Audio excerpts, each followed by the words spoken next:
redha dengan segala peraturan. Dia tak akan berlawan. Dia tak akan kata, hak asasi saya nak pakai mana baju yang saya suka.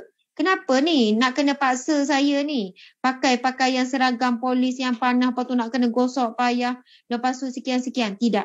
Biasanya, apabila seseorang tu dah dilantik menjadi pegawai polis kan, kemudian dia sendiri willing, dia pun memang nak, kemudian dia akan redha dengan segala peraturan.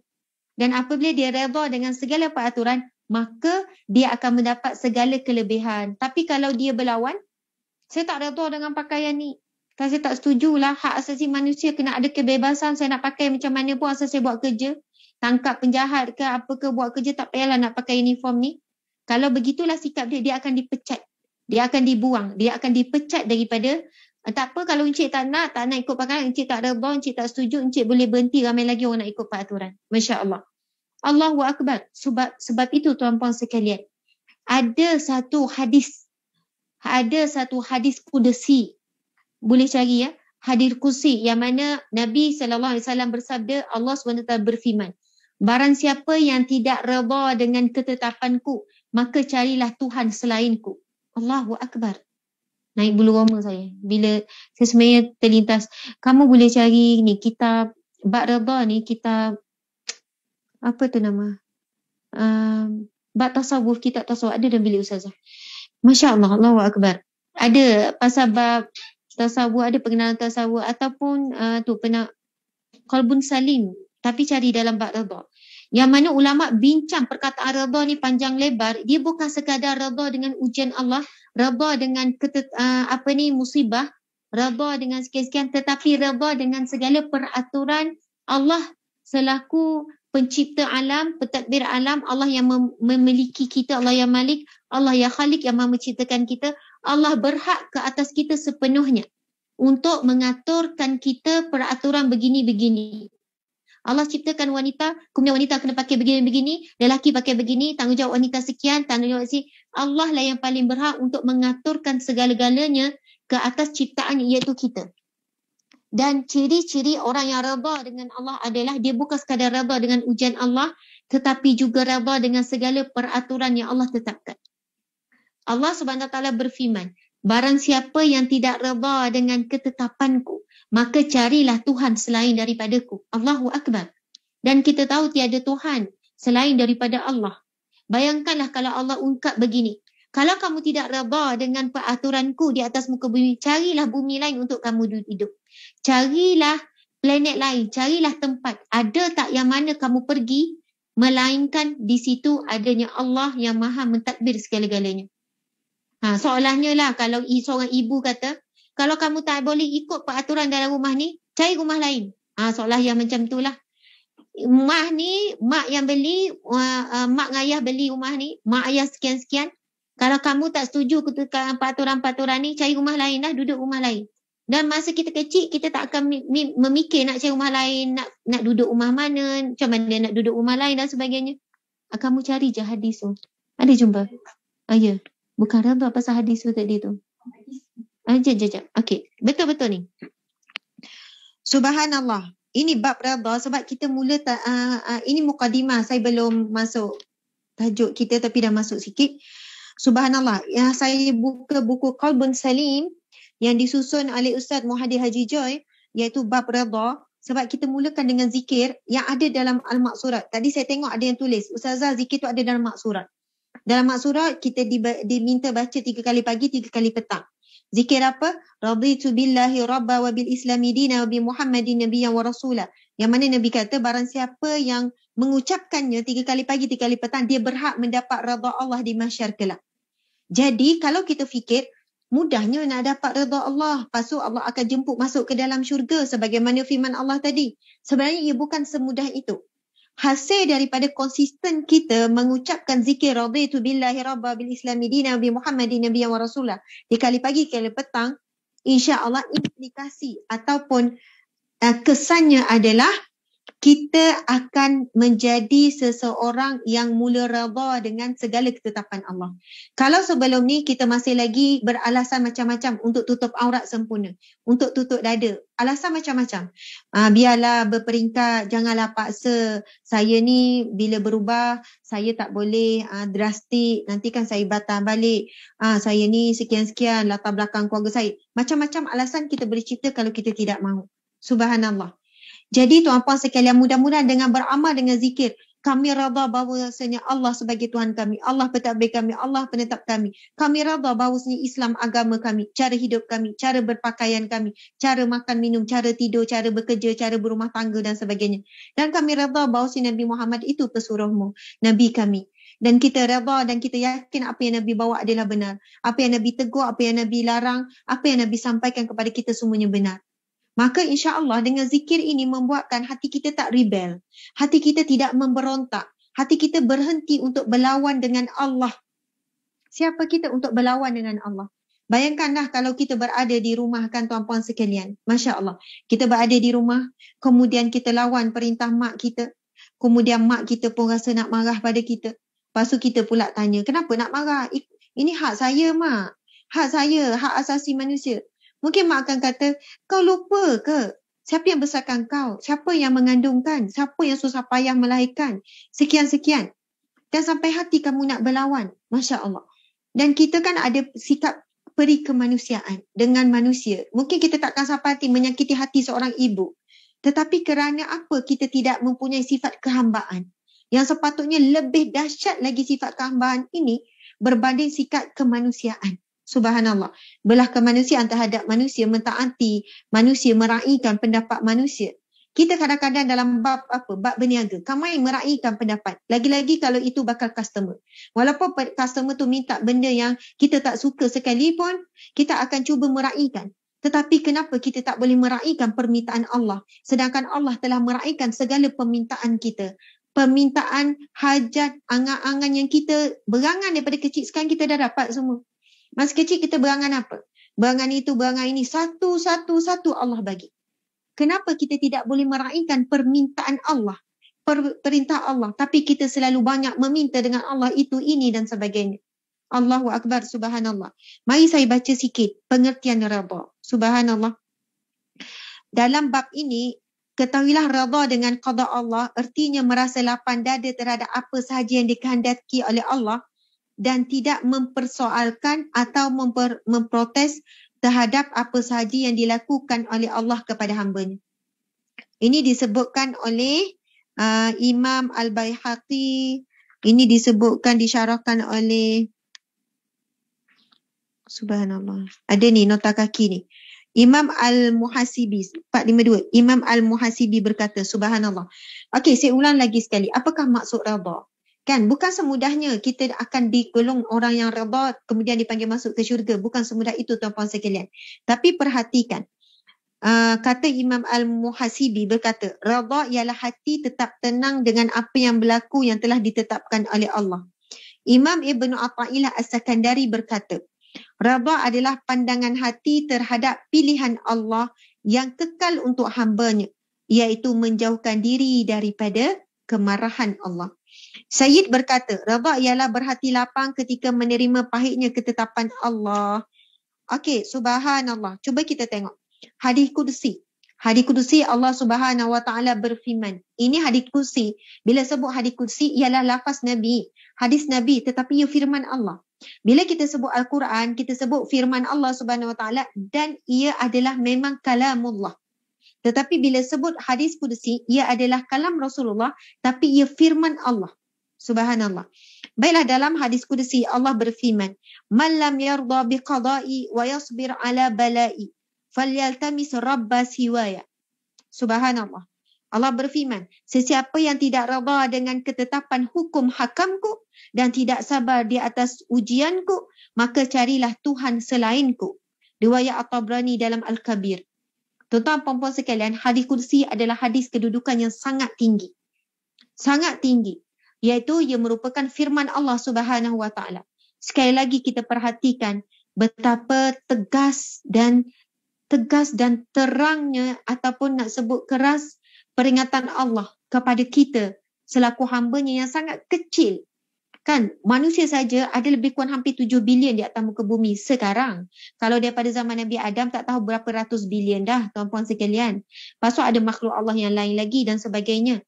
Allah sebut, Masya Allah, sesiapa malam yarda biqadai, barang siapa yang tidak reda dengan segala ketetapan hukum hakamku, wa yasbir ala balai, dan tidak sabar di atas ujian cubaanku, falyaltamis rabba siwaya, maka carilah Tuhan selainku. Soalannya, Allah tidak mengaku Tuhan.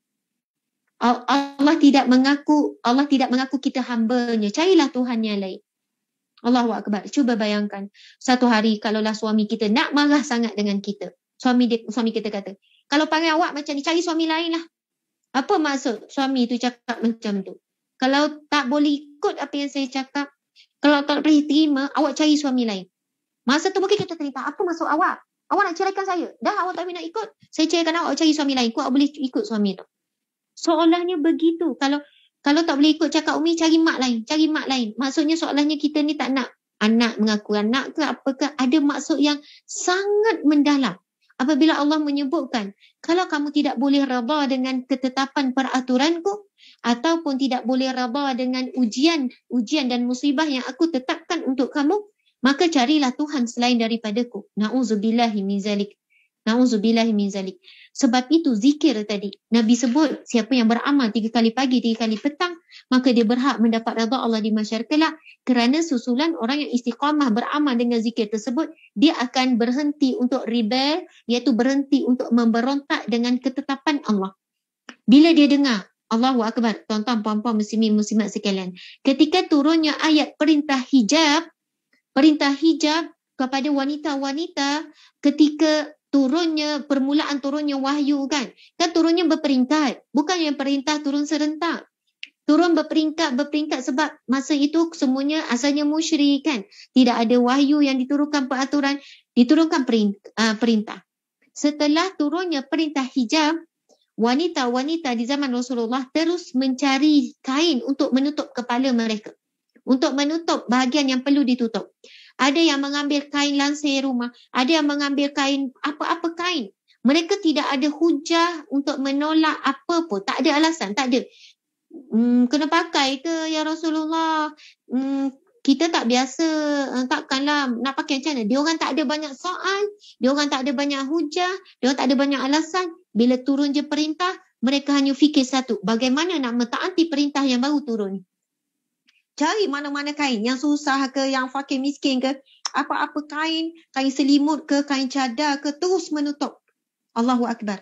Tapi hari ini setelah sempurna perintah, setelah sampai kepada kita sejelas-jelasnya tentang hukum hakam Allah, manusia mencari-cari alasan untuk tidak menerima permintaan Allah, sedangkan kita selalu protes bila Allah tidak mengikuti permintaan kita.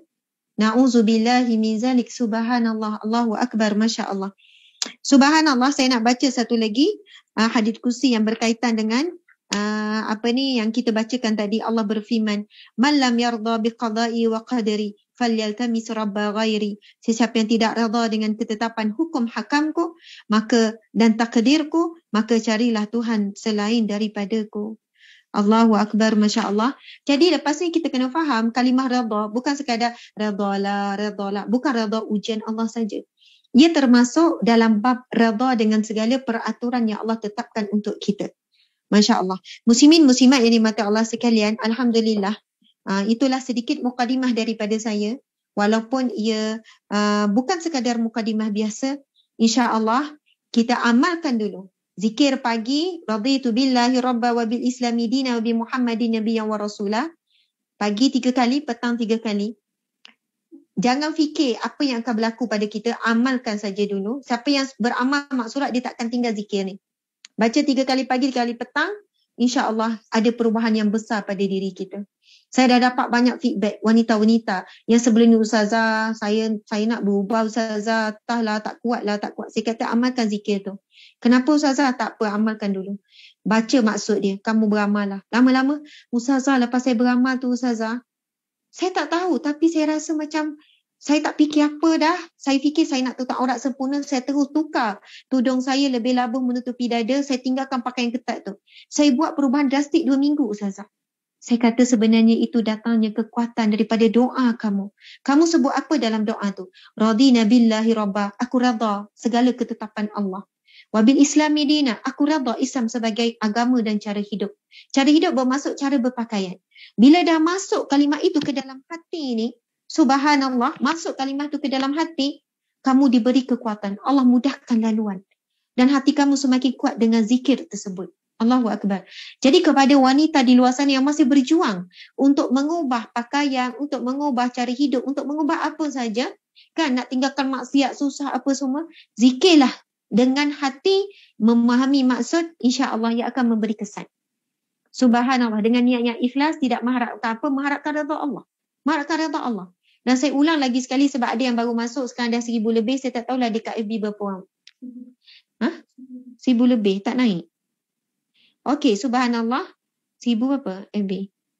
1,001. Awak tak tengok. Sebenarnya bila kita buat Zoom dan bila buat OBS, memang susah nak naik dekat FB page. Sebab tu kadang-kadang saya tak suka juga pengajar yang maksudnya 14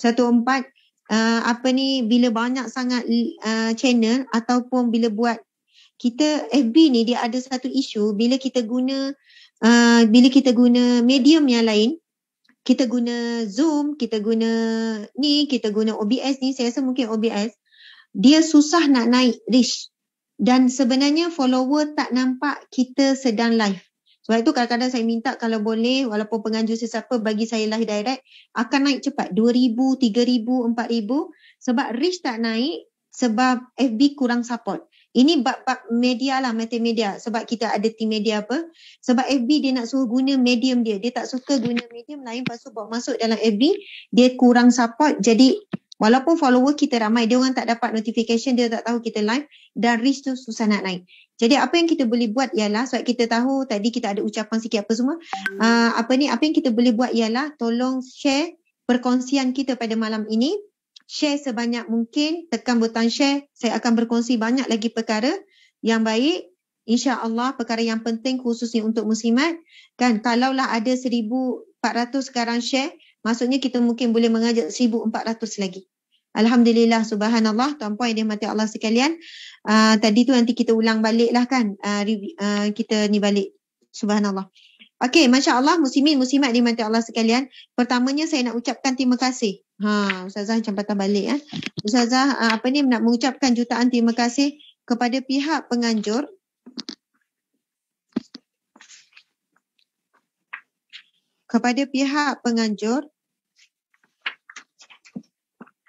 Iaitu Nisa Terengganu. Saya sarankan sangat remaja-remaja boleh follow Nisa Terengganu ataupun Nisa ni ada seluruh Malaysia. Remaja ataupun mak-mak, sarankan anak-anak join kan FB program Nisa. Okey, Nisa Terengganu. Saya mengucapkan jutaan terima kasih kepada pengerusi majlis kita iaitu Tengku Fatimah Tengku Hashim. Anak saya pun ada nama Tengku Fatimah. Yang kedua iaitu Yang Berhormat Hajah Zuraidah binti Muhammad Noor yang telah memberi ucapan di peringkat awal tadi. Beliau merupakan ahli Dewan Undangan Wanita Negeri Terengganu, wanita yang sangat hebat, masya-Allah. Dengan kepimpinan beliau diangkat menjadi ahli Dewan Undangan Adun Wanita Negeri Terengganu. Yang Berhormat Hajah Zuraidah binti Muhammad Noor, banyak kali dah kita jumpa, subhanallah. Yang kedua, barisan NGO yang berkolaborasi bersama dalam Terengganu Hijab Day 2021. Sekarang berlangsungnya program Terengganu Hijab Day dan hari ini adalah hari kemuncak. Dan saya dipilih, saya sangat terharu, terima kasih banyak-banyak. Yang kolaborasinya antaranya adalah Nisa Terengganu, Hanis Terengganu, Setia Terengganu. Banyaklah. Dan saya pun Made in Terengganu. Saya juga Made in Terengganu. Ramai yang respon. Dia kata, Ustazah, saya tak dapat di FB. Saya tak tahu. Dan dia pergi kepada IG. Jadi itulah antara cabaran siapa yang buat program menggunakan medium, kena belajar banyak sangat isu-isu berkenaan dengan media yang semakin ketat, yang semakin susah. Jadi kalau boleh, kalau kita nak reach tu naik tinggi, kita kurangkan penggunaan medium lain, direct saja live dekat FB, lepas tu dia ada cara-cara yang lain bila nak cross page. Sebab itu pihak kami bila nak buat cross page, kita boleh saja live serentak di page-page yang lain, tapi kita elakkan guna medium OBS ke StreamYard ke. Kita boleh cross page berdasarkan FB, guna FB saja.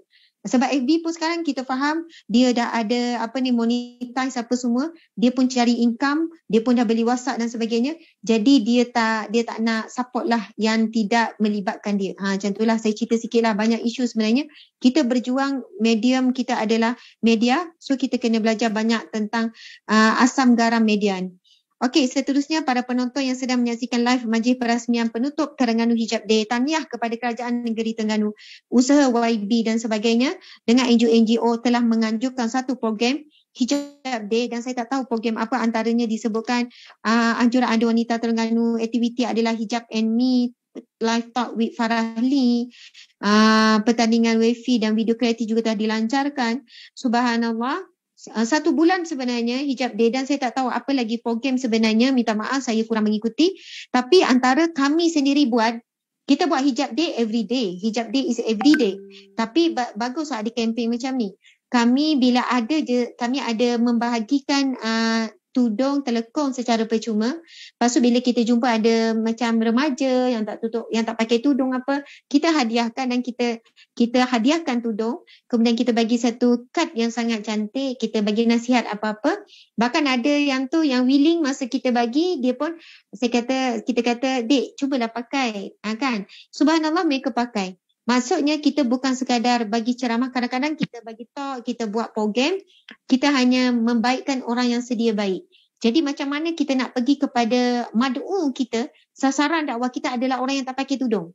So memang kena pergi dekat, bagi hadiah, minta dia pakai, mungkin ambil gambar, lepas tu kita terus tunjuk, "Cantik tak kamu pakai tudung? Cantik sangat." Dan masa pakaikan dia, ramai-ramai, "Ya Allah, cantiknya." Mungkin ketika itu menyelinap masuk dalam hatinya rasa seronok, rasa macam syok dan sebagainya. Wallahu alam.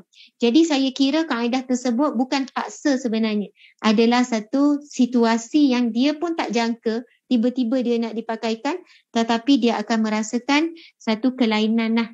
Dan dalam waktu yang sama kita meraihkan, kita puji, kita cakap dia indah dan sebagainya. Masya Allah, alhamdulillah, muslimin muslimat dimati Allah sekalian. Jadi kita nak pergi kepada tajuk kita pada malam ini, iaitu berbahagialah wanita kerana hijabmu. Berbahagialah wanita kerana hijabmu. Subhanallah. Yang dibawakan oleh saya lah. Okey, Masya Allah. Sekarang kita nak pergi kepada makna hijab yang sebenar. Kita kupas dulu.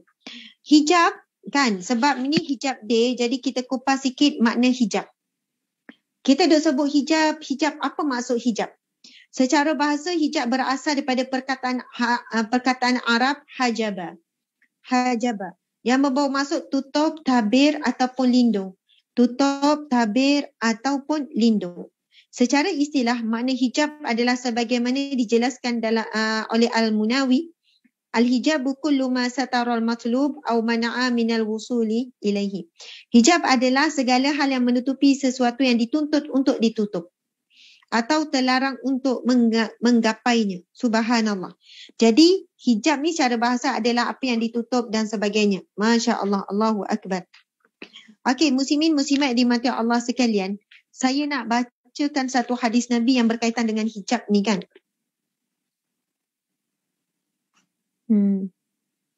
Subhanallah, Allahu Akbar, Masya Allah.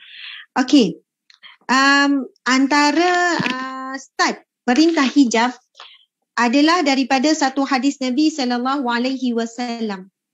Okey, kita baca. Anna Asma'a binta Abi Bakrin dakhalat ala Rasulillah sallallahu alaihi wasallam wa 'alaiha siyabun. Ini hadis daripada Aisyah radhiyallahu anha. Wa 'alaiha siyabun riqaqun fa'arada anha Rasulullah sallallahu alaihi wasallam wa qala ya Asma' innal mar'ah idza balagat al-mahidha lam tasluh an yura minha illa hadha wa hadha. Wa asyara ila wajhihi wa kaffaihi.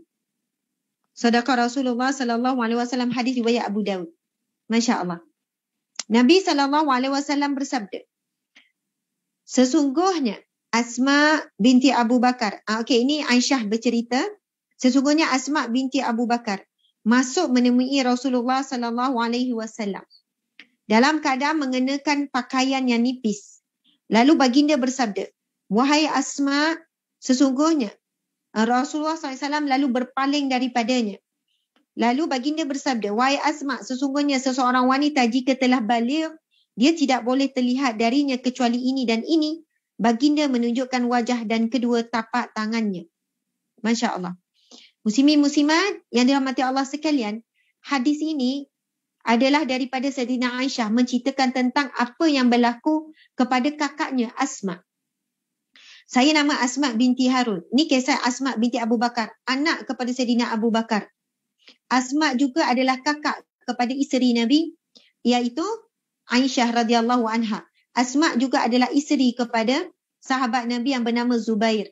Asma juga adalah ibu kepada sahabat Nabi, iaitu Abdullah bin Zubair. Subhanallah. Dan ia adalah anak kepada bapa mertua Nabi dan juga sahabat karib Nabi, iaitu Abu Bakar radhiyallahu anhu. Jadi bayangkan dia Asma binti Abu Bakar ni, keliling dia semua ada kaitan dengan Nabi. Dia adalah sahabat Nabi, ayah dia sahabat Nabi, suami dia sahabat Nabi, anaknya sahabat Nabi dan adiknya adalah isteri Nabi sallallahu alaihi wasallam. Masya-Allah. Jadi ketika ini adalah peringkat perintah awal hijab. Dan ketika Asma mungkin melintasi Nabi ataupun ada urusan dengan Nabi, kemudian ketika itu Asma memakai pakaian yang agak nipis, lalu Rasulullah memalingkan wajahnya, kemudian Rasulullah bersabda, "Wahai Asma, sesungguhnya seorang wanita jika telah baligh, dia tidak boleh terlihat daripada dirinya kecuali ini dan ini." Dan Nabi menunjukkan isyarat muka dan dua tapak tangan. Maksud yang boleh dinampakkan adalah tapak tangan belakang, tapak tangan depan. Dua ni boleh. Dan Nabi hanya tunjukkan, kecuali yang boleh kamu tunjukkan adalah muka dan dua tapak tangan. Yang lain itu wajib ditutup termasuklah kaki.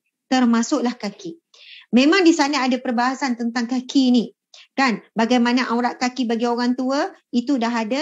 Bagi orang tua renta itu dah ada keringanan. Orang tua renta yang tidak ada lagi perasaan orang melihatnya, tidak ada lagi kegairahan kalau ni tak ada keinginan dah tua sangat, maka aurat bahagian kaki tu dah jadi ringan bagi mereka. Begitu juga kadang orang tua renta ni kan terselat, nampak lengan sikit, itu pun dah menjadi keringanan bagi mereka. Tapi umur tua renta ni berapa? Mungkin 80 tahun ke atas lah. Kan 60 lebih hari ni mengancam lagi. Artis-artis kita umur 60 lebih macam 30 lebih kan. Ada tu umur 50 lebih macam 20 lebih. Kan orang tak kira artis hari ni, semua orang nampak macam muda belaka kan. Subhanallah. Jadi tua renta 50 lebih boleh dah ke buat? Mungkin dah tak boleh zaman sekarang. 60 lebih pun masih bergaya. Kalau berjalan daripada belakang, ingat anak dara, tengok depan barulah tahu nenek dara. Kan bergaya jalan apa semua. Maksud saya ialah dalam bab aurat ini, kalau berdasarkan hadis ini, aurat kita ada seluruh tubuh, tutup tu macam mana terpulanglah, asalkan tak nampak lekuk-lekuk badan. Pakailah tudung macam mana, pakailah baju macam mana, pakailah gaya macam mana pun, yang penting tidak nampak lekuk-lekuk badan, tidak jarang, tidak tidak menampakkan yang wajib ditutup, kan, tidak jarang, tidak melekat, tidak ketat, tidak sendat dan tidak melampaui adat kebiasaan kita.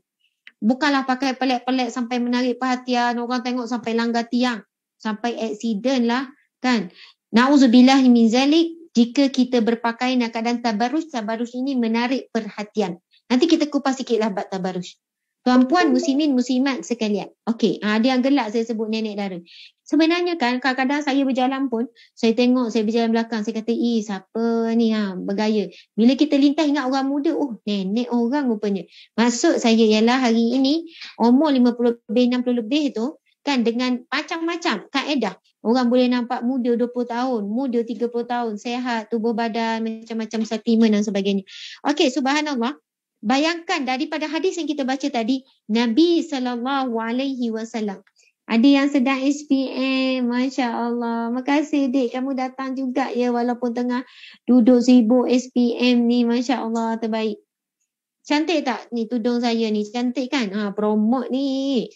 Ni tudung warna olive ni. Jarang nampak warna tudung ni kan?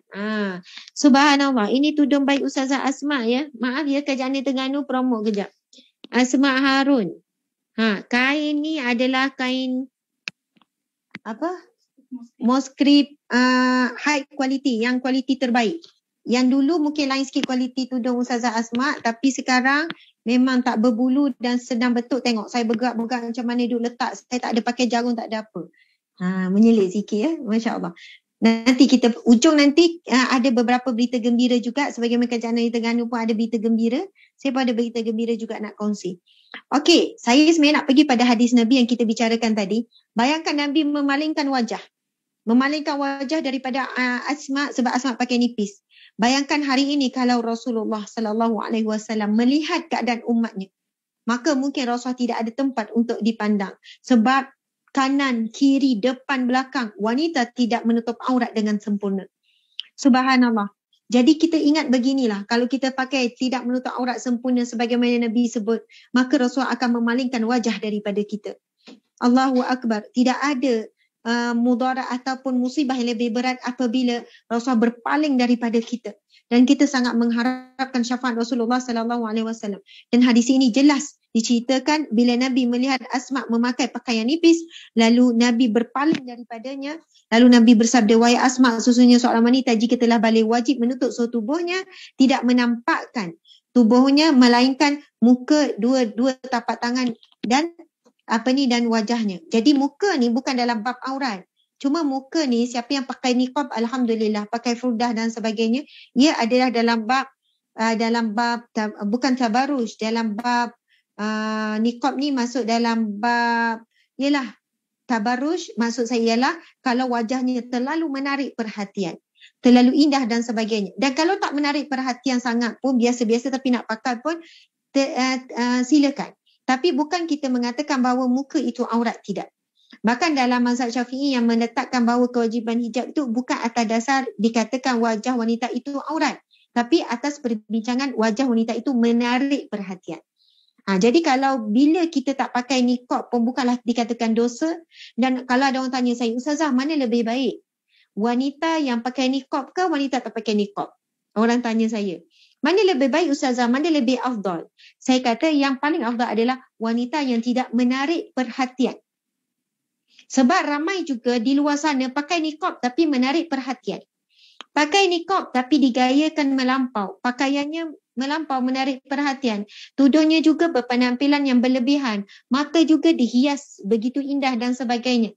Dan lenggok-lenggok dia berjalan sehingga kan walaupun dia pakai niqab, lelaki memandang beberapa kali. Jadi yang terbaik, yang paling afdal adalah pakaian yang tidak menarik perhatian dan apabila orang memandang, ia tidak tertarik untuk melakukan maksiat ataupun menggairahkan menaik hawa nafsu dan sebagainya. Saya mohon maaf, ini bukanlah saya nak merendahkan kedudukan orang yang berniqab. Tetapi saya melihat hari ini kadang-kadang niqab menjadi satu trend yang mana ada remaja pakai seluar ketat, baju pun ketat, tiba-tiba pakai niqab. Tujuan apa tu? Sedangkan dia telah menjadikan fitnah pakaian dia sendiri yang ketat, yang singkat dan sebagainya. Tapi dia pakai niqab tujuan nak tutup apa sebenarnya? Adakah sekadar tutup muka ataupun tutup diri? Apa yang kita pakai subhanallah bertujuan untuk melindungi diri kita untuk dikenali sebagai mukminah, orang yang beriman, wanita yang beriman, muslimah. Subhanallah, Allahu Akbar. Jadi kalau orang tanya, Ustazah, mana lebih afdal? Sebab ada yang pertikaikan. Ustazah, orang tu dah pakai niqab, dia kata, Ustazah bila nak pakai? Ustazah bila nak berubah jadi lebih baik? Orang tanya macam tu kan. Saya kata, kenapa? Masya Allah. Sebab kadang-kadang dia orang tak faham. Dia ingat ia adalah dalam bab aurat. Ia adalah dalam bab menarik perhatian, kecantikan dan sebagainya. Subhanallah. Jadi sekiranya budaya, kebiasaan kita di Malaysia ini, tak adalah sampai, maksudnya kebiasaan kita adalah tidak berniqab. Tapi bagi orang yang berniqab, orang yang berfudah, subhanallah, anda telah mengorbankan keinginan-keinginan yang ada di dalam hati wanita. Subhanallah, itu satu pakaian kemuliaan. Itu pakaian isteri Nabi, itu pakaian wanita-wanita yang solehah. Jadi kalau orang tanya, Ustazah, jadi saya nak berubah pakai niqab macam mana? Saya kata, ya Allah, bagus sangat, Masya Allah, terbaik. Waktu yang sama, ia juga kamu perlu sebab bila perempuan pakai niqab ni automatik. Dia perlu menjaga banyak perkara. Kan? Sebab orang menilai. Orang kata pakai niqab ni baik, bagus. Jadi alhamdulillah pakaian itu akan menjaga dirinya. Masya Allah, subhanallah. Okey, jadi tuan-tuan puan-puan yang dirahmati Allah sekalian, daripada hadis Nabi tadi kita dapat tahu, kita dapat belajar apa tentang janganlah kita menyebabkan Rasulullah berpaling wajah daripada kita sebab pakaian kita. Sebagaimana Rasulullah berpaling wajah daripada Asma binti Abu Bakar ketika itu baru saja turun perintah hijab, belum lagi sempurna, belum jelas. Jadi peristiwa itu untuk menjelaskan, lalu Asma pun terus menukar pakaiannya, tidak lagi memakai pakaian yang sama. Jadi pasal tentang kaki tuan-puan yang dirahmati Allah sekalian, tentang kaki memang ada di sana perbincangan ulama tentang aurat tidak aurat. Tetapi jumhur, pendapat yang paling kuat adalah kaki wanita adalah aurat. Sebab aurat wanita juga dikatakan seperti mana solat. Kan? Kalau nampak kaki tak sah solat, begitu juga aurat wanita di luar solat. Masya Allah. Kita bayangkan macam ni lah, senang tuan-puan sekalian. Aurat yang sempurna tu apa? Yang mana pakaian kita keluar terus boleh buat solat. Kita tutup aurat lah tu. Kan? Saya pun selalu solat pakai macam ni je ni. Kan? Ini pun jubah Ustazah Asma. Tunjuk tu. Jubah Ustazah Asma ni, Masya Allah, kita terus sambung ni. Ada handsock. Jubah Ustazah Asma ni kita terus sambung handsock. Nampak tak? Dia punya jahit tu, dia terus ada handsock.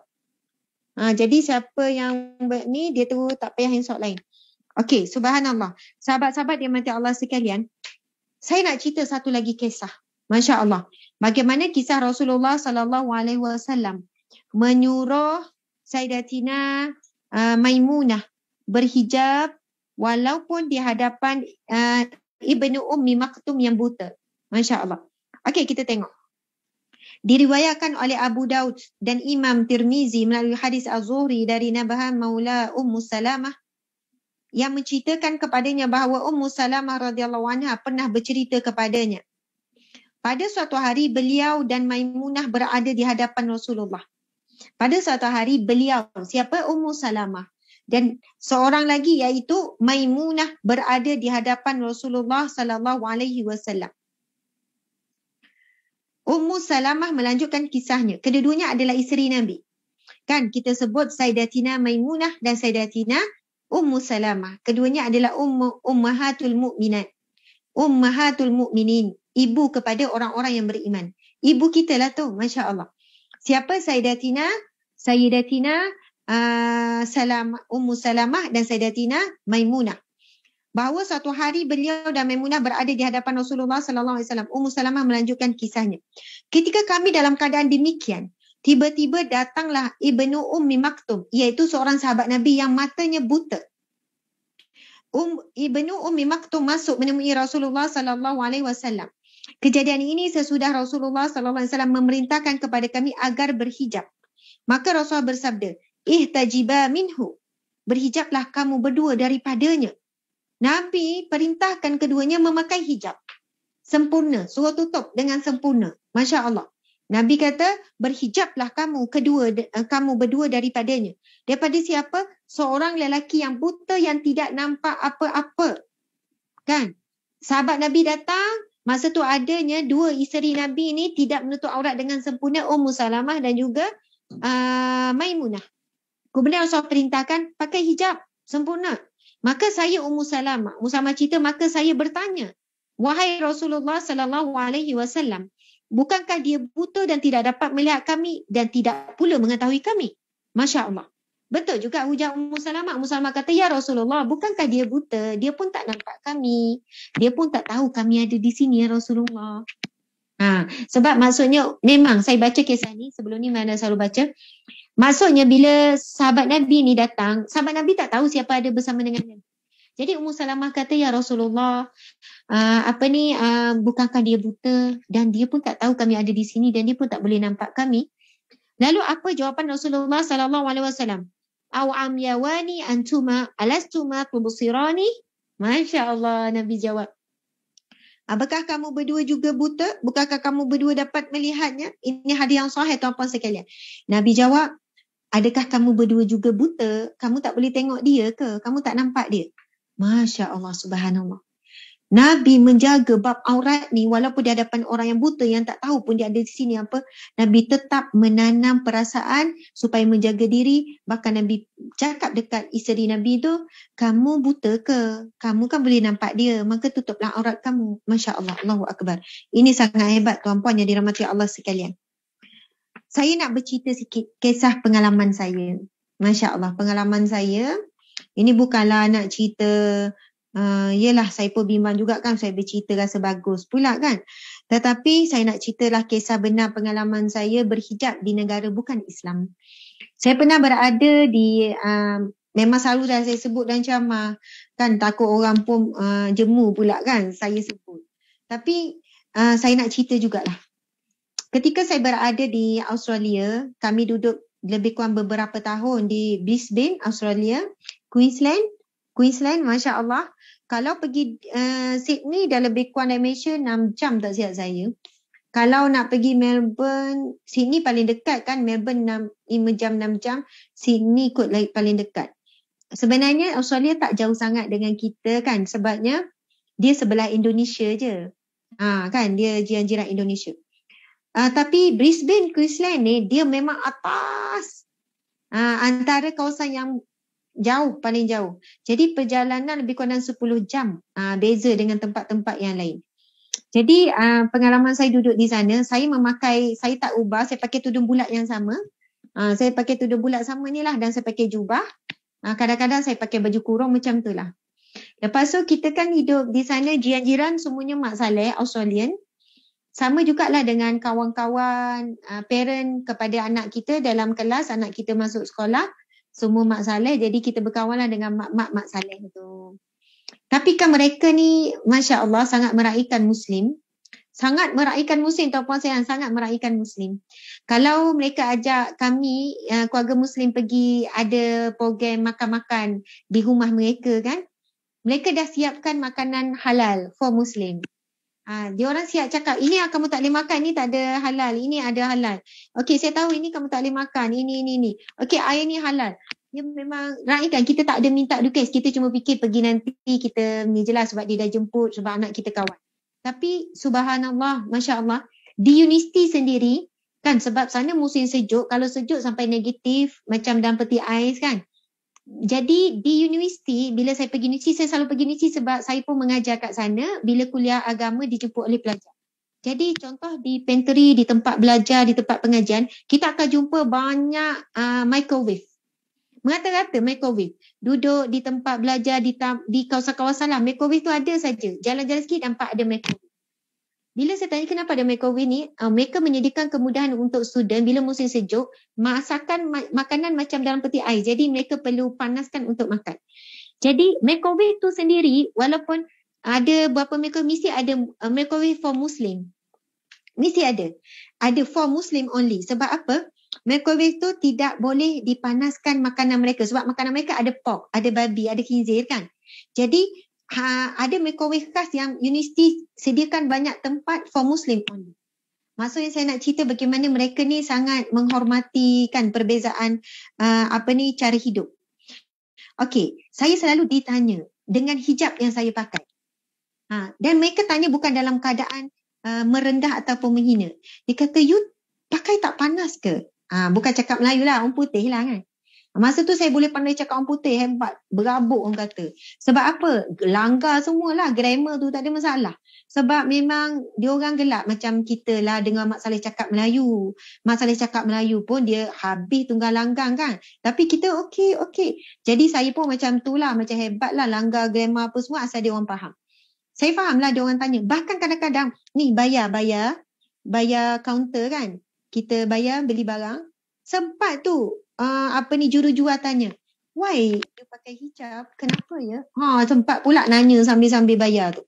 Masya Allah. Kadang-kadang saya jawab, kita tak boleh nak jawab dengan dalil. Ittaqullah. Bertakwalah kepada Allah. Kama qala Rasulullah sallallahu alaihi wasallam. Mana boleh? Mereka tu non-Muslim. Mana mereka faham tentang hijab? Subhanallah. Lalu saya jelaskan dalam bentuk logik akal. Bila dia tanya, kamu panas tak? Takkanlah saya jawab tak panas. Masa tu musim panas, berpeluh. Takkan nak jawab, tak panas. Tak. memang panas. Dia pun nampak kita berpeluk, musim panas pula tu. Kan, musim panas sana 40 darjah Celsius ke atas. Jadi saya kata, ya panas. Habis tu kenapa kamu pakai? Dia pula musim panas, tuan-puan sekalian, semua buka. Dia boleh bersidai depan rumah tu pakai, saya nak sebut pun malu. Kan pakai atas sikit, pakai bawah sikit. Macam dia nak pergi mandi tu. Dia boleh siram pokok depan rumah pakai benda dua makhluk tu je. Dia boleh selamba. Mak Saleh ni kadang pelik kan. Dia orang ni terlalu bebas. Kita duduk kat supermarket, pergi supermarket ni musim panas katakan, dia bolehlah pergi pakai seluar, pakai baju, pakai kain tuala je. Lepas dia mandi, dia pun pergi supermarket. Ini bukan kedai kecil, supermarket ni. Dia bolehlah pakai kain tuala je, berkemban, dia pergi ni. Dan selamba je, musim panas semua buka lah. Kita pula pakai tutup penuh macam ni kan, dengan stokin dengan apa. Bila dia tanya kamu tak panas ke? Takkanlah kita nak jawab tak panas. Saya kata panas, habis tu kenapa kamu pakai juga? Lepas tu saya kata macam ni. Saya tanya dia, saya soalan balik. Saya tanya, kamu ada anak kan? Ya, saya ada anak. Kamu bersalin anak sakit tak? Sakit. Kenapa tak sakit? Memang sakit. Habis tu kenapa kamu bersalin juga kalau dah tahu sakit? Yelah, sebab kita nak anak, kita sayang anak, kita suka anak. Lepas tu jaga anak susah tak? Susah. Kadang tak tidur malam. Anak saya nak itu nak ini. Habis tu kenapa kamu buat juga? Sebab sayang. Because of love. Because of love. Sebab sayang. Saya pun kata, that's why. Because of love. Because I fall in love with my prophet. Kan? Fall in love to our God, Allah. Saya jatuh cinta kepada Nabi saya, Rasulullah. Saya jatuh cinta kepada Allah. Saya bila dah jatuh cinta, saya sanggup berkorban apa saja. Dan bila Nabi saya dan Tuhan saya minta saya pakai macam ni, walaupun panas, tetapi saya bahagia. Sama macam kamu, sebab kamu sayang pada anak, walaupun tak tidur malam, walaupun sakit bersalin, tapi kamu sanggup sebab sayang. Jadi, saya pakai bukan terpaksa. Saya pakai kerana saya menunjukkan rasa cinta saya kepada agama saya. Dan rasa cinta saya kepada Nabi saya. Dan kepada Allah, kepada Tuhan saya. Because of love. Jadi dia kata, wow, because of love. You sanggup pakai macam ni? Yes, because of love. Dia pun kata, yes, betul lah. Lepas tu dia kata, besarnya sayang awak pada agama awak, pada Tuhan awak, pada Nabi awak. Ya, sangat besar. Saya sanggup buat apa saja untuk membuktikan cinta saya. Lepas tu kan saya tanya dia balik. You kan bila nak keluar musim panas ni, kamu kena sapu ni. Semua lotion, right? Dia kata, yes, kena sapu semua lotion. Saya pernah tengok anak-anak mereka kan, bila nak keluar daripada rumah, ni lotion, nak cari lotion. Ni contohlah kan. Lotion tu, dia ni sapu habis ni, kat muka, kat sini. Sebab sana kanser kulit sangat tinggi. Sebab apa tuan-puan sekalian? Dia punya awan sangat nipis. Sebab itu sangat terik. Bila musim panas, dia sapu semua. Saya kata, saya pula perlu sapu pada tangan dan muka saja untuk jaga protection pada matahari yang terik ni. Ni, saya sapu ni. Yang lain semua dah cover. Dia kata, yalah, senanglah ya kamu ya. Tak perlu chemical apa semua. Ya, tangan dengan muka saja. Kadang pun tak pakai. Lepas tu saya tanya kamu pula, musim sejuk kamu pakai macam mana? Musim sejuk saya pakai macam awak. Dia bagi tahu saya lah. Ya, sebab apa? Sebab sejuk. Bila musim sejuk, kamu akan tutup semua. Musim sejuk, tuan-puan sekalian, nampak muka je. Semua ni pakai sarung tangan, semua sarung kaki. Saya kata pakaian saya sesuai untuk semua musim. Musim panas, protect daripada matahari. Musim sejuk, protect daripada sejuk. Kami hanya tambah baju saja. Yang lain tu memang dah tutup siap sedia. Musim bunga pun sesuai, musim luruh pun sesuai. Lepas tu dia kata, yelah, pakaian you ni melengkapi semua musim. Sebab tuan-puan kena tahu, mereka setiap musim kena tukar baju. Kalau kami sana suka sangat cari baju kanak-kanak, dia orang akan jual. Musim ni, baju ni, musim ni bertukar musim. Kata kami, baju kami sesuai untuk semua musim. Saya nak cerita satu kisah.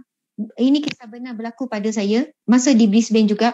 Masa tu Islamofobia sangat sedang meningkat. Berlaku, saya duduk dalam 2013, 2014, 2015. 2013, 2014, 2015 kami balik. Masa tu berlaku peristiwa bom bunuh, bom diri sendiri, meletup diri sendiri semua tu. Lepas tu jadi masa tu dipesan kepada kita wanita-wanita Muslim, kalau lelaki dia orang tak buat sangat. Sebab banyak wanita muslim dibaling dengan botol, dijekah. Maksudnya kebencian kepada Islam Muslim itu pergi merebak ke seluruh dunia ketika itu. Masa tu kami takut nak sampai di rumah dipesan. Dan tapi saya selepas macam dah reda sikit, saya keluar dengan suami, dengan anak-anak. Pergilah supermarket. Kan, sebab ada nak cari barang. Lepas tu bila suami anak-anak duduk di satu tempat kedai, saya lupa masa tu dah dipesan Islamofobia, berhati-hati perempuan Islam jangan berjalan seorang diri. Jangan berjalan seorang diri, bahaya. Sebab ada yang dicederakan, ada yang macam-macam lah. Lepas tu, subhanallah, saya lupa, saya bagi tahu suami, bang sekejap saya nak pergi kedai tu sekejap. Saya pun mula jalan seorang diri, tiba-tiba saya masing-masing tengok saya macam penjenayah. Makan mak masa tu tengok macam ni. Sebab bayangkan ya, saya pakai tudung bulat, lepas tu saya ada pakai handbag. Jadi masa tu apa yang situasinya adalah yang kes-kes orang pakai bom dan letupkan diri sendiri, lepas tu ramai yang mati. Itulah jadi dia orang fobia tengok bila wanita pakai tudung ni, dia bimbang ada bom dalam tudung tu. Bimbang ada bom ke dalam tudung. Jadi masa tu saya ni kan, bila saya dah jalan, lepas tu masing-masing tengok macam ni. Tengok. Saya rasa tak pijak bumi. Saya rasa macam ketakutan. Apa yang saya mampu buat masa tu ialah saya selawat. Ya Allah, tolong aku ya Allah. Saya bimbang ada apa-apa dia orang akan buat pada saya. Sebab masa tu saya dah jauh daripada suami saya. Ya Allah, lupalah pula tak boleh jalan seorang-seorang. Dah rasa ketakutan, seram sejuk sebab masing-masing tengok macam ni. Saya tak salahkan mereka. Sebab itu peristiwa yang dicetuskan oleh orang yang memberi fitnah kepada agama Islam. Tiba-tiba ada seorang wanita dah berusia, saya rasa umur dia 50 lebih. Dia datang berjalan di tepi saya. Dia berjalan di tepi saya dan dia datang, mungkin dia nampak orang sedang pandang saya dengan pandangan yang benci, marah, mungkin pandangan yang pelik. Dia datang berjalan betul-betul dengan saya, dia mengiringi saya dan dia bercakap dengan saya sangat mesra, seolah-olahnya saya kawan dia. Dan bila dia bercakap, dia borak, gini, saya hilang rasa takut. Kemudian apa yang saya rasa masa tu, masing-masing dah tak tengok saya pelik. Dia orang nampak seolahnya itu kawan saya. Kawan saya dan dia pakai skirt bawah lutut, free hair, maksudnya Mak Saleh lah. Lepas tu apa yang dia cakap pada saya, dia kata, I like your dress. Saya suka pakaian awak. Saya ingat makcik aunty tu kan cakap, I really like your dress. Saya sangat suka pakaian awak. Your dress very nice. Pakaian awak sangat cantik. Sangat indah, sedap mata memandang. Saya suka pakaian awak ni. Maksudnya dia puji-puji awak pakai. Jadi bila dia cakap, dia borak, automatik saya lupa dan orang tak memandang saya dengan pandangan yang pelik. Dan saya anggap itu adalah satu pertolongan daripada Allah. Kita yang menjaga hijab kita di keadaan suasana di negara bukan Islam. Dan suasana begitu bukannya kita tiba-tiba nak singkatkan tudung ke, tiba-tiba kita nak buka hijab ke sebab takut suasana Islamofobia supaya orang tak nampak kita Muslim, tidak. Subhanallah. Tapi Allah lah yang sebenar-benarnya. Hasbunallah wa ni'mal wakil, ni'mal maula wa ni'mal nasir. Allah lah, cukuplah Allah bagi kita. Allah lah sebaik-baik pelindung. Allah lah sebaik-baik yang memberi nikmat. Masya Allah, Allahu Akbar. Tuan-puan yang mati Allah sekalian. Anak saya banyak kali kawan-kawan dia suruh buka tudung sebab mereka kata, kamu pakai tudung sebaik botak kan sebab tak ada rambut. Anak saya baru darjah 1, kan darjah 2, tapi dah pakai tudung dan kelas tu dia seorang tudung. Jadi selalu anak-anak Mak Saleh ni kata, kamu botak sebab tu kamu tutup. Ataupun kamu ada rambut yang sangat buruk, sebab tu kamu tutup. Jadi itu rupanya kefahaman mereka. Jadi bila anak saya mengadu Mi, orang kata Atikah botak, mesti Atikah ni baru darjah 1, darjah 2, Atikah botak sekian-sekian. Saya kata macam ni. Esok ajak yang perempuan-perempuan saja pergi satu tempat, jangan ada yang lelaki, kan kawan-kawan perempuan, Atikah buka, Atikah tunjuk rambut Atikah. Boleh ke Umi? Boleh, Atikah bukan balik lagi, Atikah tunjuk. Lepas tu bila Atikah tunjuk, dia orang kata, awak ada rambut awak cantik, habis tu kenapa awak tutup? Lepas tu Atikah jawab, saya ajak Atikah jawab, kami orang Islam, kalau yang cantik kena sembunyikan, kena jaga, sebab hanya orang yang istimewa saja boleh tengok. Dan hari ini, awak ini orang-orang yang istimewa, awak boleh tengok rambut saya. Subhanallah, dia kata, wow, bagusnya, rupanya rambut awak cantik. Yelah sebab rambut saya tak kena matahari, tak kena ni, jadi rambut saya cantik.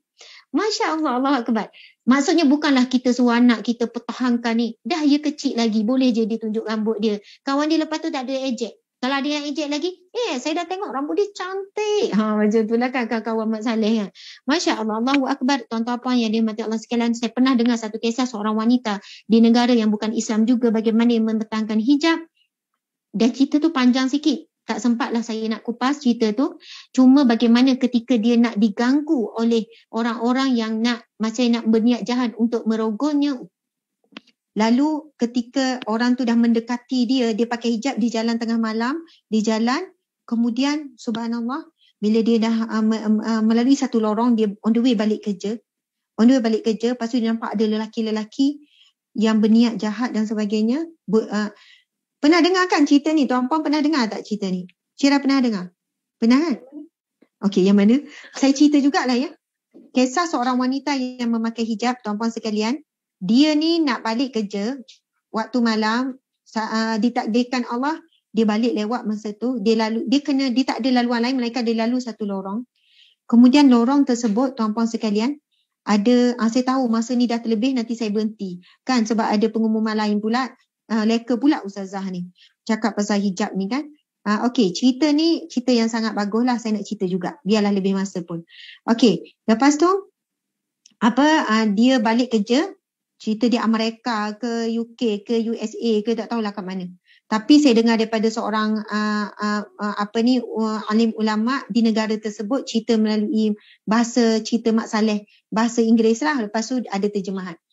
Kemudian wanita ni bila nampak, dia pun berdoa dengan Allah mohon perlindungan. Bila dia lalu tu, yang lelaki-lelaki yang nampak macam dengan muka bengis, dengan pakai tu, tiba-tiba macam ketakutan. Tengok dia macam ketakutan dan dia boleh balik dengan selamat. Esok keluarlah satu berita yang mengatakan ada wanita yang diperkosa. Wanita itu diperkosa di lorong yang dia lalu pada malam tadi, dan waktu diperkosa pun waktu yang sama, dan diminta kepada sesiapa yang boleh menjadi saksi ataupun siapa yang ada apa-apa informasi pergi ke balai polis terdekat, macam itulah kan. Akhirnya dia pergi ke balai polis tersebut.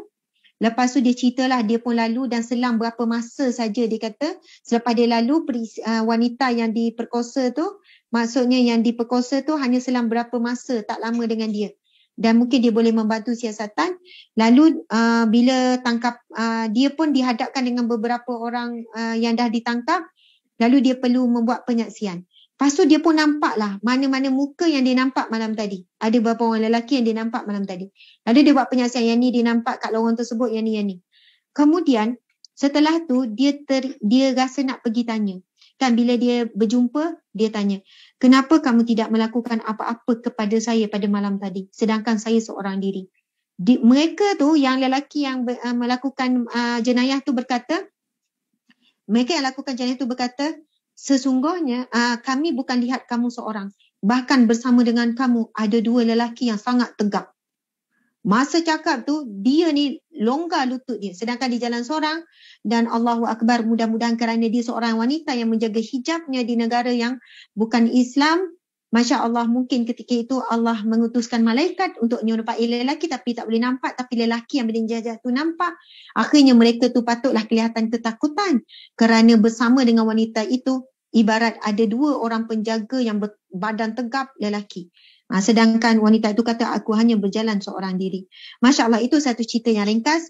Sahabat-sahabat yang dirahmati Allah sekalian, sebagai peringatan yang terakhir, Masya Allah, sempena hijab day ni, Nabi SAW bersabda, daripada Abu Hurairah radhiyallahu anhu, Nabi Muhammad SAW bersabda, Sinfani min ahli nari lam arahuma qawmun ma'ahum siyatun ka'adhnabil baqar yadribuna bihan nas wa nisa'un kasiyatun 'ariyatun mumilatun ma'ilatun ru'usuhunna ka'asnimatil bukhti al-ma'ilati la yadkhulna al-jannata wa la yajidna rihaha wa inna rihaha la yujadu min masirati kadza wa kadza.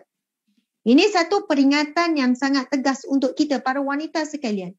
Kalaulah syurga tidak kuat untuk menjadi satu tarikan untuk kita tutup aurat, saya ulang lagi sekali, sekiranya syurga itu tidak cukup kuat untuk menjadi satu tarikan kita tutup aurat, yang mana kita bayangkan kalau tutup aurat syurga, tutup aurat syurga. Tuan-puan yang dimati Allah sekalian, sebelum saya baca hadis ini, saya nak bacakan satu hadis yang mana Ummu Salamah bertanya, "Ya Rasulullah, kamu selalu bercerita tentang bidadari syurga. Selalu cerita bercakap tentang, maksudnya banyak hadis Nabi cerita tentang bidadari syurga sekian-sekian. Firman Allah juga menceritakan tentang bidadari syurga. Lalu Ummu Salamah bertanya, Ya Rasulullah, manakah lebih utama, wanita dunia ataupun bidadari syurga? Kemudian Rasul menjawab, yang paling utama, yang lebih utama adalah wanita dunia, wanita yang salihah. Allahu Akbar. Lalu bila dikupas tentang jawapan Rasulullah SAW ini, wanita yang salihah di dunia akan diangkat menjadi ketua bidadari di syurga. Tuan-puan yang dirahmati Allah sekalian, bidadari ni kalau lalu, subhanallah, bidadari ni betapa indahnya ciptaan bidadari, memang tak boleh gambar dengan fikiran kita. Walaupun kita gambarkan wajah bercahaya, berkilat, muka dia licin macam sekian-sekian putih melepak, lepas tu sekian-sekian. Bayanglah macam mana, takkan menyamai walaupun sedikit pun. Tetapi disebutkan dalam satu hadis, di satu riwayat, mengatakan bidadari ini apabila dia menampakkan sedikit saja wajahnya di bumi, maka akan tenggelamlah segala cahaya di bumi. Kalau siang, sirna matahari, betapa wajahnya bercahaya. Kalaulah wajah itu dikeluarkan sikit ke bumi pada waktu malam, maka malam umpama siang, cerah sangat. Dan kalau dikeluarkan suara, pengsan orang lelaki, indah sangat suara dia. Kalaulah air mata ataupun air liurnya masuk ke dalam lautan, bertukar jadi minyak wangi. Tak tahu macam mana indahnya. Kalau selendang tu jatuh ke bumi, satu bumi harum, mewangi. Masya Allah. Dan apabila wanita-wanita solehah, kita ni wanita solehah, menjadi wanita syurga, menjadi bidadari, bidadari syurga tu macam tak ada, bukan kata tak ada nilai.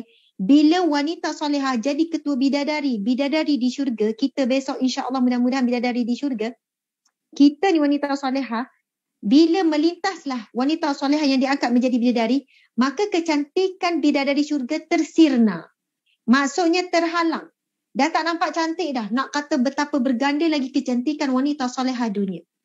Kerana apa? Wanita solehah, al-mar'atu solehah, kan, khairu mata, sebagai sebaik-baik perhiasan Allah sebut, Nabi sebut. Perhiasan terindah adalah wanita yang solehah. Allahu Akbar. Kerana apa? Wanita dunia, dia berperang dengan hawa nafsunya. Wanita dunia berperang dengan hawa nafsunya. Tetapi bidadari syurga, dia tidak ada hawa nafsu, keinginan. Kan dia adalah bidadari yang diciptakan untuk taat semua. Dia tidak ada nafsu untuk berlawan dengan perintah Allah. Tapi kita ni wanita berhari-hari berlawan dengan kehendak, keinginan kita, tuan-puan sekalian.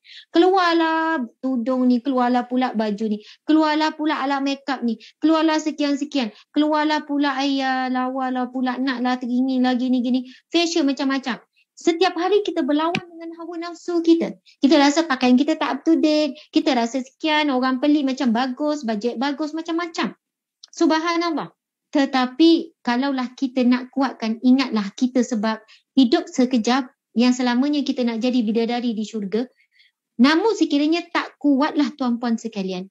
Kalau tak kuatlah syurga itu sebagai tarikan utama untuk kita tutup aurat dengan sempurna, maka jadikanlah, Masya Allah, jadikanlah hadis yang saya nak bacakan ini sebagai satu kekuatan untuk kita menutup aurat dengan sempurna, iaitu Nabi SAW bersabda, ada dua golongan penghuni neraka yang tidak pernah aku lihat sebelumnya. Sekelompok lelaki yang memegang cemeti laksana ekor sapi. Mereka mencambuk manusia dengannya. Ini maksudnya pemerintah yang melakukan kezaliman kepada rakyat. Bukan sekadar pegang cemeti, dia pukul, tetapi dia pukul dengan kuasa. Dia tekan rakyat, dia zalimi rakyat dan sebagainya. Dan Nabi sebut golongan kedua ahli neraka yang tidak pernah aku lihat, Nabi kata, dan wanita yang berpakaian namun telanjang, sesat dan menyesatkan. Mereka ni wanita yang berpakaian tapi telanjang, mereka itu sesat dan mereka menyesatkan ramai orang lagi yang di kepala mereka ada sesuatu mirip bonggol unta.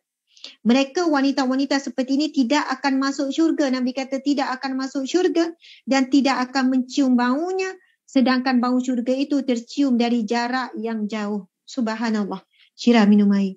Nampak penat Syirah. Subhanallah. Ni ada pembantu saya ngantuk, penat sangat dia. Okey. Sedangkan bau syurga itu tercium dari jarak yang jauh. Itu air Syirah. Syirah minum. Subhanallah. Tuan-puan yang dirahmati Allah sekalian. Ni nak tutup dah ni. Janganlah tinggal lagi. Kesian saya kan. Sabarlah. Saya pun nak balik juga. Penat juga ni. Hari ni banyak dah bercakap ni. Allahu Akbar. Nabi kata ada golongan yang tidak pernah Nabi tengok di kalangan ahli neraka yang mereka tidak cium bau syurga dan mereka tidak akan masuk syurga. Golongan pertama iaitu pemerintah yang zalim yang buat sekian-sekian kepada rakyatnya. Kemudian yang kedua adalah wanita yang berpakaian tapi telanjang. Dan apa yang Nabi sebut itu ada pada hari ini. Dan kalau Nabi ada pada hari ini, Nabi akan melihat. Allahu Akbar. Subhanallah. Tuan-puan sekalian, setiap kali kita baca hadis Nabi, ini hadis yang sahih riwayat Muslim, kita semakin bertambah keimanan dan kepercayaan kepada Nabi. Nabi sebut ni 1442 Hijrah yang lepas. 1442 Hijrah yang lepas, dah lama.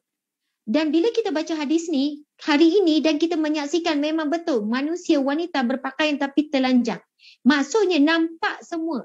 Bukan tak pakai baju, pakai. Tapi nampak semua bahagian atas, bahagian perut, bahagian peha, bahagian lengan. Semua nampak dengan pakaian ketat. Pakaian, sebab Nabi sebut bukan tak ada pakaian. Nabi sebut pakai tapi telanjang.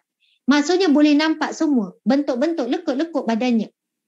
Dan bila kita baca hadis ini, ya Allah, macam mana Nabi tahu? Melainkan daripada wahyu daripada Allah. Macam mana Nabi tahu pakaian? Dan nak sebutnya tuan-puan sekalian, walaupun di zaman Nabi itu adalah zaman Arab Jahiliyah, maksudnya orang Arab Jahiliyah ketika itu pun tak ada pakai macam orang hari ni pakai.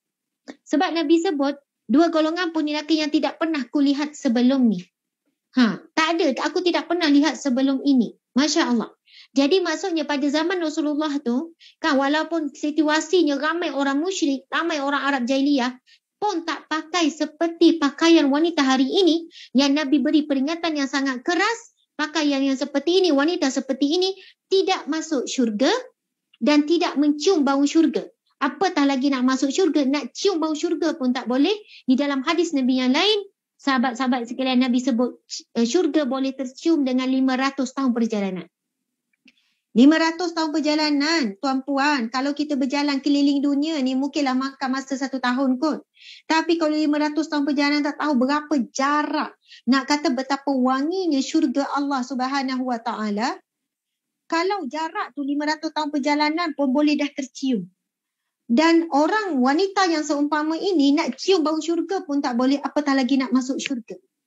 Maka sekiranya tak kuat untuk kita tutup aurat dengan sempurna, dengan membayangkan indahnya syurga Allah, maka bayangkanlah azabnya api neraka Allah. Kalau dua pertimbangan ini pun tak kuat, maka na'udzubillahi min zalik. Kita hidup dalam keadaan dimurkai oleh Allah. Dalam keadaan hidup tak tenang. Kalau kita berlawan dengan Allah, hidup tak tenang. Sebagaimana mukadimah. Ini saya nampak di IG lebih kurang dalam 1,600 orang kan. Di sini pula, tuan-tuan puan-puan yang mata Allah sekalian, tolong dengar balik ceramah saya di peringkat awal tadi. Siapa yang baru masuk sekarang, saya ada kupas mendalam berkenaan dengan konsep redha dan juga bagaimana nak jadi hamba Allah yang tidak rebel dengan perintah Allah. Ada satu doa zikir yang saya kongsikan, kalau kita beramal insya-Allah, lepas ini kalau kita nak tutup aurat pun kita tak rasa berat, nak solat pun tak rasa berat. Satu zikir yang mana kita bersaksi dan kita mengakui bahawa kita redha dengan apa jua perintah Allah, dan insya-Allah lepas tu kita akan mula mudah untuk berubah. Subhanallah, Allahu Akbar, muslimin muslimat yang dirahmati Allah sekalian. Begitulah perkongsian daripada saya. Mohon maaf salah dan silap. Kita bermula pukul 9 lebih kurang. 9 sekarang dah lebih kurang dalam sejam setengah dah ceramah. Kan tolak sikit dalam sejam suku lah. Masya Allah.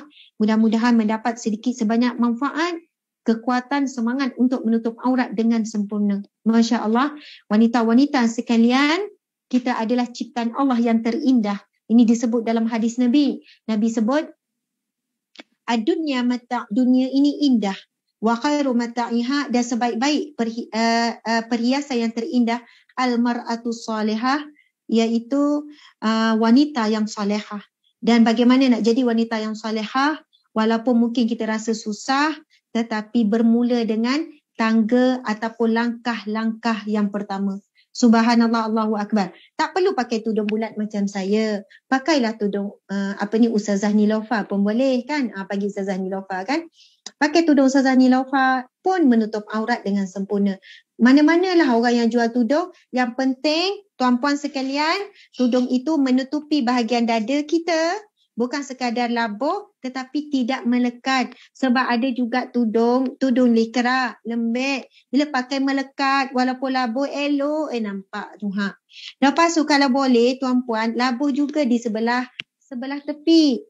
Sebab kalau saya tengok, minta maaf ya, saya terus terang ni, fashion yang pakai atas, yang pakai yang letak atas, saya pun segan lah nak angkat kan. Yang pakai atas, jadi dia labuhkan depan sahaja. Kan ada yang labuhkan depan saja. Jadi atas bahu, dia nampak bentuk bahu. Kemudian daripada tepi nampak juga bentuk Bukit Bukau tu, tuan-puan sekalian. Tu terang dah ni. Jadi kalau sekadar tutup depan saja, tapi tak labuhkan sikit belah ni, kalau jalan tu kan, nampak juga tu kan, sebelah tepi tu, tuan-puan sekalian. Lepas satu lagi, ni bukan nak susah-susah ni. Bahagian belakang, janganlah pula bila labuh depan, belakang elok je tutup lilit leher tu. Sebab ramai yang saya jumpa, bila macam tu, bila ditunduk-tunduk nampak aurat leher dia tu. Satu lagi, nanti mungkin akan nampaklah tali bra tu kan. Bila dia tutup bahagian leher saja nampak. Jadi semua itu adalah pandangan yang tidak patut kita perlihatkan. Kemudian tuan-puan sekalian, saya tengok hari ni ramai juga wanita tutup aurat dah elok. Dah tutup dah dada ni. Tiba-tiba lengan dia tu kan, nampaklah putih lengan dia tu tuan-puan sekalian. Mungkinlah sebab dia pakai emas. Jadi kalau dia susah payah dah beli emas bertahun-tahun, pakai pula bagi tak nampak. Jadi macam mana tu kan?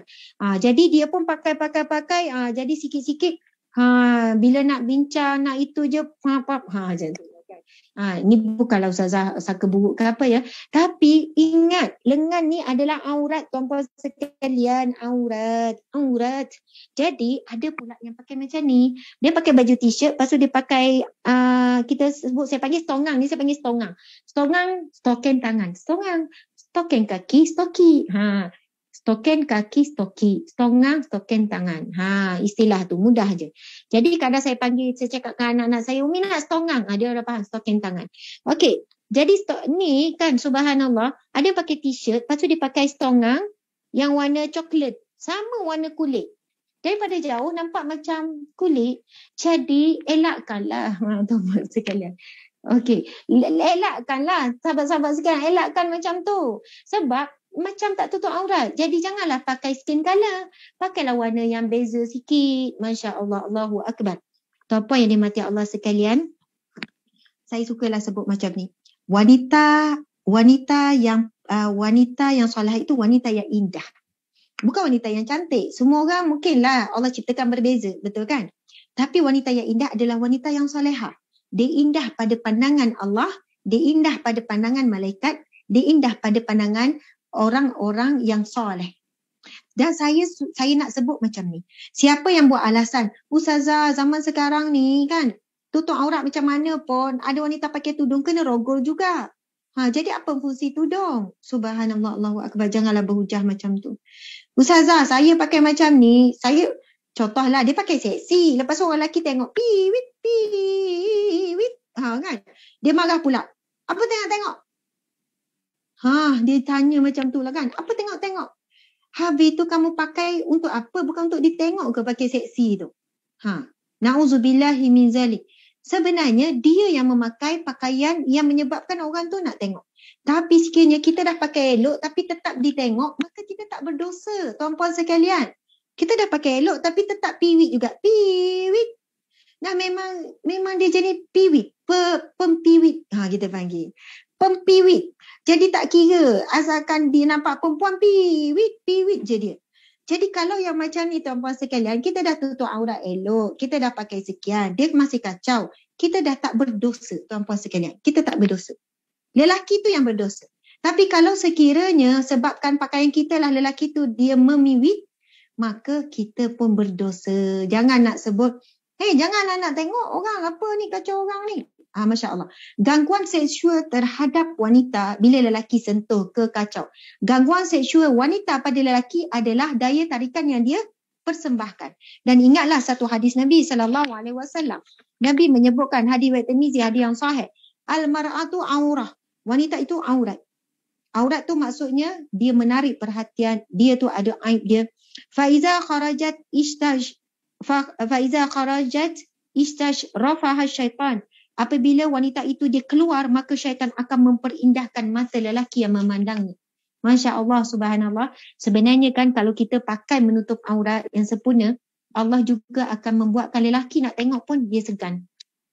Tapi kalau kita pakai tutup aurat tapi dengan niat untuk menarik perhatian, memang akan tarik perhatian. Nabi SAW bersabda kan, innamal a'malu binniyat wa innamal likulli imri'in ma nawa. Setiap apa yang kamu lakukan berdasarkan niat kamu. Dan kamu akan dinilai apa yang kamu niat. Pakai tutup aurat dah cantik, elok, hitam, labuh. Tapi kalau niat untuk menarik perhatian, memang akan jadi tarik perhatian. Sebab dipakai tujuan nak tarik perhatian. Tapi bila kita pakai pakaian, ya Allah, aku pakai niat pakaian ni untuk tidak menarik perhatian, untuk melindungiku. Dan niat kita tu Allah akan bantu. Bila lelaki tengok, dia tunduk. Bila tengok, dia akan rasa segan. Subhanallah, tuan-puan, ini sebenarnya ada lelaki yang terus terang dengan saya. Bukan dia cakap pasal saya lah. Dia kata, Ustazah, saya kalau tengok wanita-wanita tertentu, ada tu saya tak boleh pandang. Bila saya pandang, saya rasa macam rasa segan automatik. Tapi ada wanita, walaupun dia tutup aurat sempurna, Ustazah, rasa nak tengok. Saya fikir, kenapa ya? Jadi akhirnya saya memperingatkan pada diri saya dan anda semua. Masya Allah, terutamanya wanita. Subhanallah.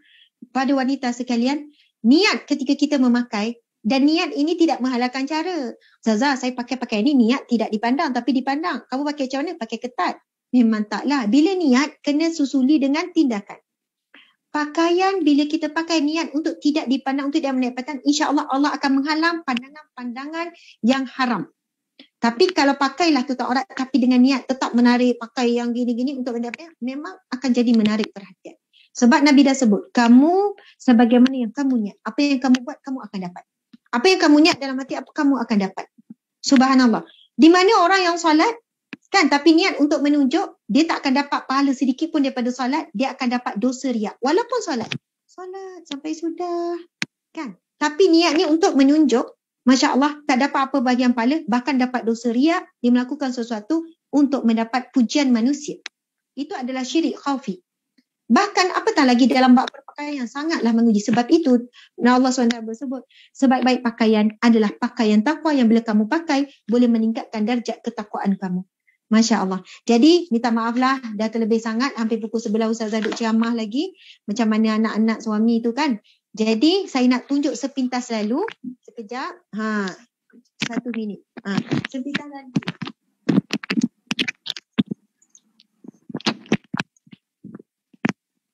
Okey, mari sini dulu. Okey. Muslimat sekalian, Masya Allah. Kan saya ni pakai tudung Ustazah Asma lah ni. Tudung Ustazah Asma Harun. Okey, Masya Allah. Jadi saya sebenarnya orang kata Ustazah old school lah tudung tu. Saya kata tu lah rahsia awet muda saya pakai baju tudung budak sekolah. Okey, saya nak tunjuk ini antara inovasi yang kita buat, tudung Ustazah Asma yang dah ada awning. Okey, kita ada 2 jenis awning. Itu awning yang kedua. Tak, awning tu? Yang betul lah. Okey, kita ada 2 awning sebab ramai yang kata Ustazah, makcik tak susahlah nak pakai ni, awak tak gosok elok dah lah jadi apa ni model. Patutnya model gosok elok tapi tak apa. Dimaafkan. Masya Allah, jatuh maruah Ustazah. Awak tahu tak? Okey, tak apa. Sebenarnya elok ni tapi dia orang ambil entah macam mana kan. Sebenarnya bukan macam ni. Tak apalah tu. Okey, Oning ni terletak elok dan siap ada dagu. Sebab ramai kata, Ustazah saya susah lah nak pakai ni. Saya nak pakai tudung macam Ustazah tapi ni nak pakai tu lagi pakai ni. Jadi dah ada siap ni dan kita boleh tengok yang ni kita ada keluarkan versi yang 2 layer. Itu bawah sikit dia. Awak turunkan je ke bawah. Okey. Okey, sebab ini permintaan ramai juga Ustazah makcik-makcik. Dia kata Ustazah nak lawa sikit 2 layer. Tak apa, tangan cik adik jatuhkan. Okey, pusing belakang. Dan layer dia taklah ketara sangat. Masya Allah, macam tak ada layer je Ustazah. Kan? Sikit je kita buat. Okey, macam saya tak sukalah ada layer tu. Jadi saya macam ni. Okey, kita boleh tengok. Okey, ini pula yang bertulang. Yang bertulang. Adik. Bertulang pun ni. Itulah sikit. Dan sepintas lalu kita tunjukkan inilah antara tudung Ustazah Asma. Kan lawa ni kan. Kita tengok. Okey, ini semua tudung bulat, tudung labuh. Tapi ada orang baru, Ustazah saya baru nak belajar. Ada size S. Size S pun memang masih lagi saya wajibkan cecah ke ni. Tapi dia tak ada labuh sangat, dia nak belajar kan. Okey, tengok pilihan warna. Pilihan warna. Minta maaf lah sebenarnya tak berniat nak elang sangat. Tumpanglah sepenuh hijab day. Ada tengok warna. Pink. Cantik sangat. Ini. Warna ni. Ini warna hijau yang saya pakai malam ni. Warna ni. Warna hijau ni pun cantik sangat. Masya Allah. Ni. Ini. Dan ini. Jadi tuan-puan sekalian. Sebagai sepenuh hijab day. Saya juga nak promote. Sebenarnya dah lama pun kita jual tudung Baik Ustaz Asma. Dan kita sekarang buat versi yang ada awning siap. Untuk memudahkan anda menutup aurat. Masya Allah, rasailah kain yang sangat selesa. Macam ada aircon kat dalam. Over kan? Overclean. Nak kata sejuk. Masya Allah. Jadi sekadar itulah daripada saya perkongsian pada malam ini sepenuh hijab day yang dianjurkan oleh Kerajaan Negeri Terengganu melalui NISAC Negeri Terengganu. Mudah-mudahan perkongsian kita pada malam ini memberikan subhanallah semangat, kekuatan untuk kita menutup aurat dengan sempurna, dengan bahagia, dengan merasai kitalah ciptaan Allah yang paling istimewa. Sekian, Assalamualaikum warahmatullahi wabarakatuh. Kembali semula kepada moderator. Waalaikumsalam warahmatullahi taala wabarakatuh.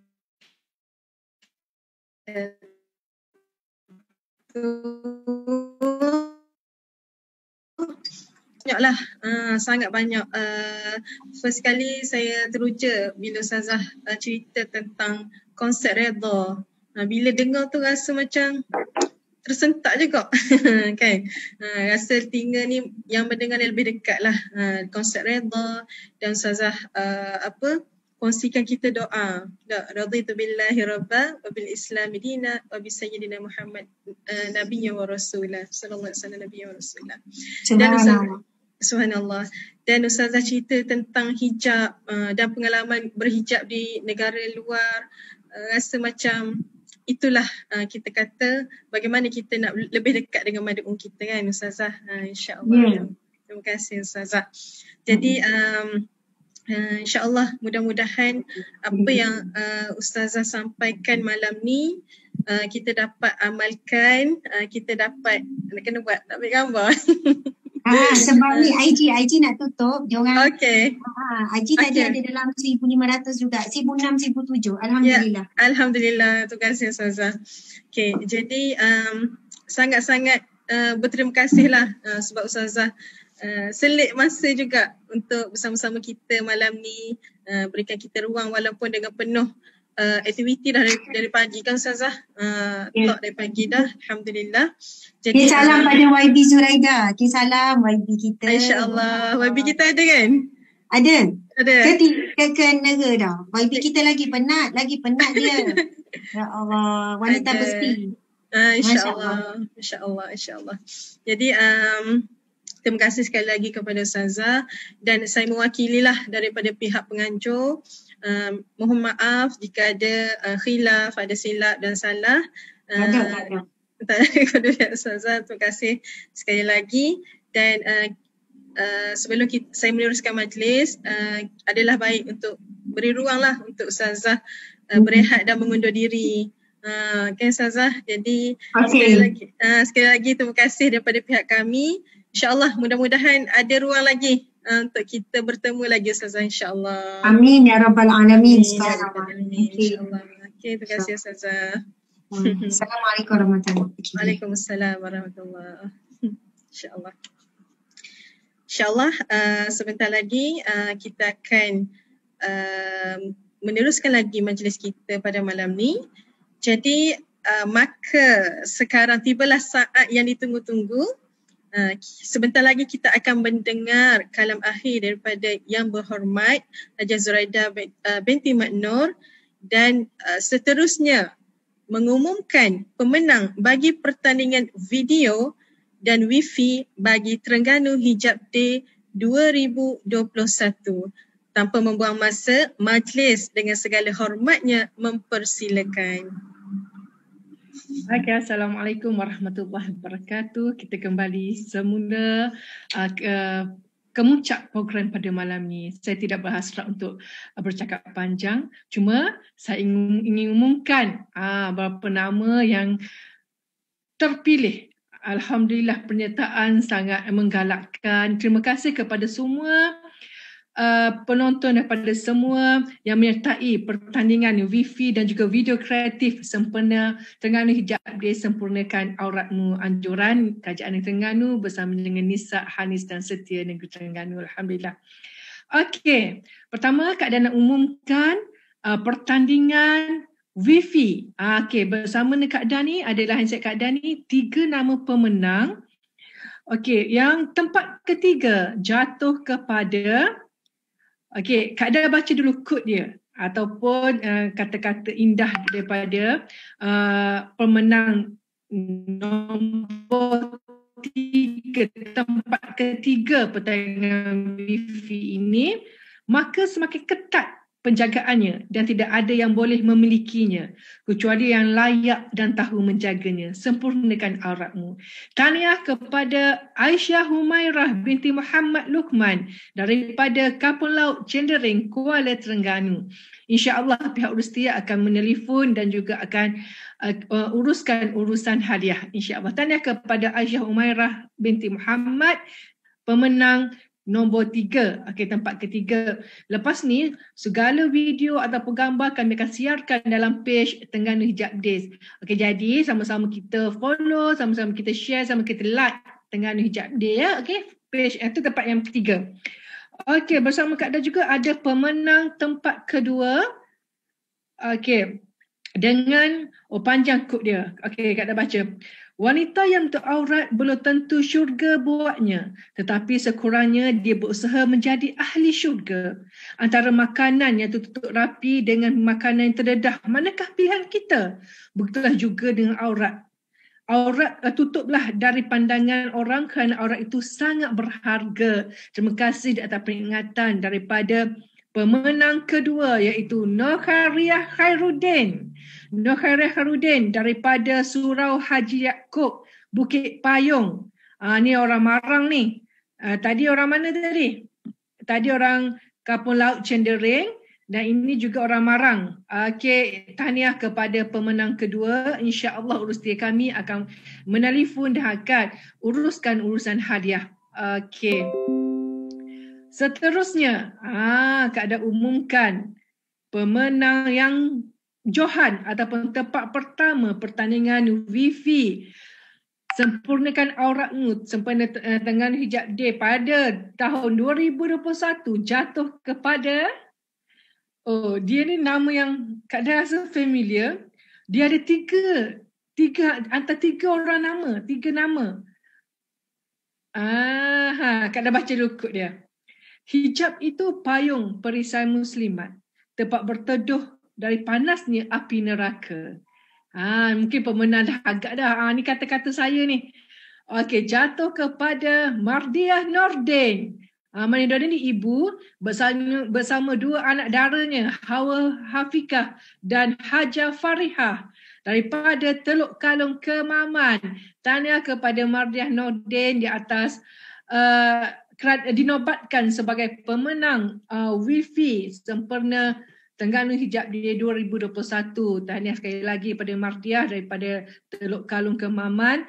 InsyaAllah Urustia kami akan menelefon dan menguruskan urusan hadiah secepat mungkin. Kita telah selesai kita telah selesai.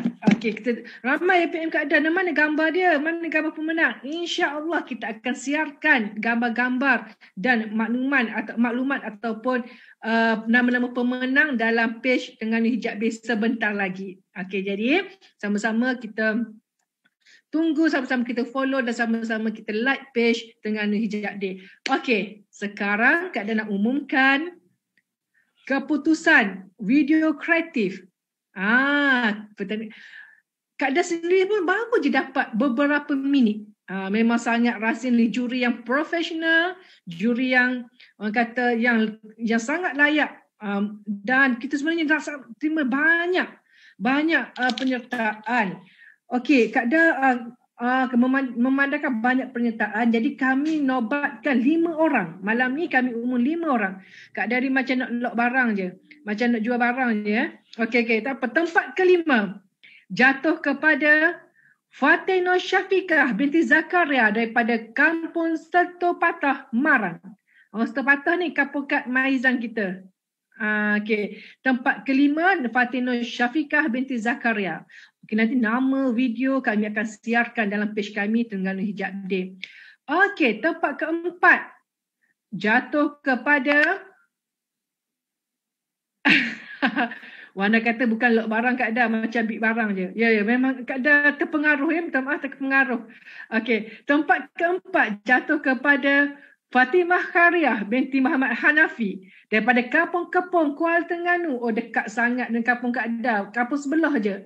Fatimah Khariah binti Muhammad Hanafi. Okey, itu tempat yang keempat. Okey, tempat ketiga dimenangi oleh Nur Azzah Atirah. Nur Azzah Atirah binti Ahmad Marzuki daripada Seberantake, Kuala Nerus. Tahniah kepada orang Kuala Nerus. Okey, mendapat tempat yang ketiga dalam pertandingan video kreatif. Kak Dan sebenarnya sejujurnya Kak Dan tak tengok lagi pemenang-pemenang ni, video ni. Tapi Kak Dan tak sabar untuk buka page dengan Hijab Day untuk kita sama-sama saksikan pemenang-pemenang video kreatif pada tahun 2021 sempena Terengganu Hijab Day pada tahun ini. Okey. Dan tempat kedua jatuh kepada Nur Najwa Izzati binti Muhammad Ridwan. Nur Najwa Izzati binti Muhammad Ridwan daripada Persatuan Kami Prihatin Negeri Terengganu, Kuala Berang, Hulu Terengganu. Ni Kampung Hamidah ni. Hamidah ada online Hamidah? Ni Kampung Hamidah ni. Nur Najwa Izzati binti Muhammad Ridwan. Okey, mungkin dia atas penyertaan melalui persatuan NGO mereka. Terima kasih kepada NGO Kami Prihatin Negeri Terengganu di atas penyertaan. Okey, Nur Najwa Izzati tahniah. InsyaAllah kami akan hubungi sebentar nanti. Okey. Tak ada muzik pun Teku. Banyak Teku buat muzik sikit ni. Tempat pertama adalah penjohan pertandingan video kreatif Terengganu Hijab Day 2021. Sempurnakan auratmu. Jatuh kepada dia ni duduk Kampung Kedabuluh, Kuala Terengganu. Kampung Kedabuluh, Kuala Terengganu jatuh kepada Nur Hidayah binti Mak Yasir. Tahniah kepada pemenang Nur Hidayah binti Mak Yasir daripada Kampung Kedai Buluh, Kuala Terengganu. Alhamdulillah. Tahniah kepada semua pemenang. Kak dah umum tadi, pertandingan video kreatif, wifi dan sebenarnya Kak dah selaku pihak penganjur cakap terima kasih kepada semua peserta yang mencuba nasib. Sebenarnya semua yang terbaik. Tapi memang ada permainan, ada kalah dan menang, ada pertandingan kan. Tapi Kak Dah tahniah kepada semua yang menyertai pertandingan yang dianjurkan oleh kami. Semoga kita berjumpa lagi pada tahun akan datang dalam program yang lebih menarik, insya-Allah. Sempurnakan auratmu ini bukan saja disambut pada bulan Februari ya, sebenarnya sepanjang hayat kita wajib kita menutup aurat dengan sempurna. Sekadar itu saja, mohon maaf daripada Kak Da, daripada pihak penganjur dan juga kepada semua. Terima kasih kepada semua penonton. InsyaAllah kita jumpa lagi di program akan datang. Wabillahi taufiq wal hidayah. Assalamualaikum warahmatullahi wabarakatuh. Waalaikumsalam warahmatullahi taala wabarakatuh. Terima kasih kepada YB Kak Da kita atas pengumuman pemenang tadi. Jadi tahniah kepada semua yang berjaya pada malam ni. Jadi yang tak berjaya jangan putus asa, jangan sedih, jangan menangis benda bucu katil. Jangan menangis bucu katil. InsyaAllah tahun depan InsyaAllah kita akan ada lagi pertandingan aktiviti yang menarik lagi. Sebab THD ni merupakan program tahunan kita. Macam sebelum ni kita pernah buat di Pantai Batu Buruk dan Alhamdulillah waktu tu pun kita dalam norma dahulu kita ada berkongsi dengan madu-madu kita hadiahkan tudung-tudung tak silap masa tu dalam 1000 helai tudung tak silap kan. InsyaAllah. Jadi dan malam ni juga Alhamdulillah tudung kita bagi pemenang telah disponsor oleh pihak Atikah Tudung Labuh. Jadi terima kasih, banyak-banyak terima kasih kepada pihak yang sponsor tudung Atikah Tudung Labuh. Jadi boleh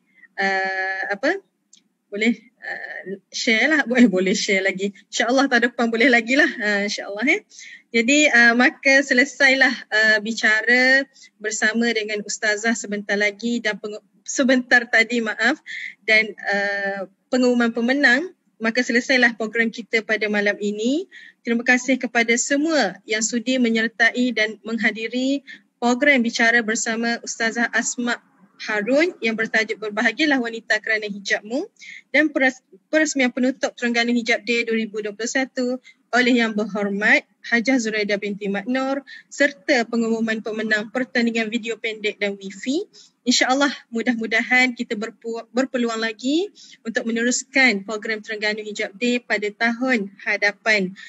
Sekali lagi terima kasih kepada semua yang terlibat secara langsung dan tidak langsung yang belaka di hadapan tabir, yang di belakang tabir juga. Saya Tengku Fatimah binti Tengku Hashim, pengerusi pada malam ni, turut mewakili AJK pelaksana program memohon jutaan kemaafan sekiranya ada silap dan salah dalam tutur kata maupun tindakan kami. Kita tutup majlis kita dengan tasbih kafarah dan suratul As. Wallahu ta'ala alam. Assalamualaikum warahmatullahi ta'ala wabarakatuh.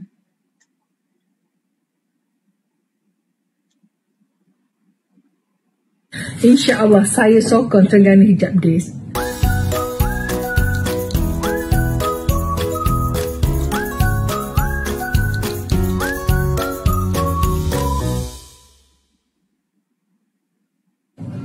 Assalamualaikum warahmatullahi wabarakatuh. Alhamdulillah, Kerajaan Negeri Terengganu berbesar hati menyatakan sokongan kepada sambutan Terengganu Hijab Days apabila tahun ini masuk kali ketiga penganjuran kempen Sempurnakan Auratmu.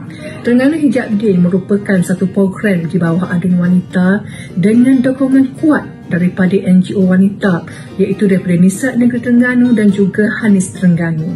Tujuan utamanya adalah untuk menyedarkan masyarakat tentang kewajipan menutup aurat dengan sempurna. Setakat 2 tahun penganjuran, kempen ini sebenarnya mendapat sambutan yang memberasakan daripada rakyat negeri Terengganu, khususnya wanita. Dan pada tahun ini, Kak Dah berharapkan tahun ini sama juga pada tahun yang lepas, di mana walaupun kita berada dalam norma yang baru, tahun ini kita buat sedikit pendekatan yang berbeza, memandangkan kita berada dalam norma baru, tetapi insya-Allah akan kekal meriah sebagaimana tahun-tahun sebelumnya. Kak Dah juga nak ajak semua rakyat Terengganu, terutamanya wanita, untuk mengambil bahagian dalam kempen ini. Jangan lupa sertakan hashtag Terengganu Hijab Days dan sempurnakan auratmu dalam media sosial kalian. InsyaAllah saya sokong Terengganu Hijab Days.